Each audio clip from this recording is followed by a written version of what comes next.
中国在喜马拉雅山脉脚下取得了突破，印度人呢对此是非常难受。各位网友，大家好，欢迎收看本期众诚 Talk。在相当长的时间里中印之间的关系是十分复杂。这一方面呢，是由于印度自己的扩张战略和它的政府决策易受极端的民粹影响所致；另一方面呢，那就是美国的亚太战略入场了，将印度看作是牵制中国的重要一角。不过呢，就在日前有消息显示，中国即将在喜马拉雅山脉脚下拿到一份关键的边境条约，这让印度人十分难受。综合多方媒体了解到，中国与不丹政府在边境问题上取得了巨大成果。不丹首相策林在接受采访时也承认，不丹已经做好了和中国签署边境条约的准备。而这些年偶有西方媒体炒作的中部边境问题纯属子虚乌有。不过长期将自己视作是南亚次大陆霸主的印度对此却表示出极大的不满和反对。印度多家媒体直接开始制造舆论，攻击不丹目前的领导人亲中。印度斯坦时报甚至在报道中暗示不丹政府遭到了中国的收买。而新德里电视台则公开请出了印度的鹰派分子，印度一位叫什么卡佩尔卡普尔的退役军官，渲染中国威胁论，叫嚣中国和不丹签署边境协议已经是对印度的一种进攻前奏。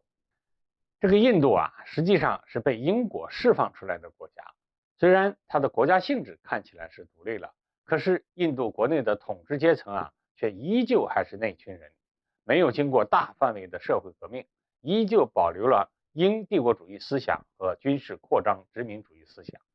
单纯就地理面积上来说印度是二战结束之后对外扩张最为严重的国家。印度边上的几个国家，巴基斯坦、西金、孟加拉国、不丹、斯里兰卡等都深受其害。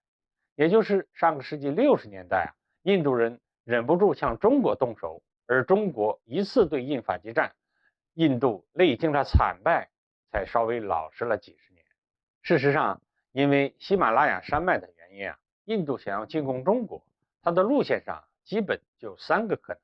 一个呢是克什米尔高原，从阿克塞钦绕到西藏方向，要么就是从不丹往洞朗方向，再者就是藏南顶着高原崎岖地形，正面对中国进攻作战，和我们拼后勤和工业能力。前者呢，中国常年保持着高度警惕，印度还要面对巴基斯坦的侧后翼的进攻，想成功非常困难。而正面作战，印度有这个心思，他也没这个能力，后勤补给都能把印度自己给拖垮，那就只剩下一个不丹方面的进攻路线了。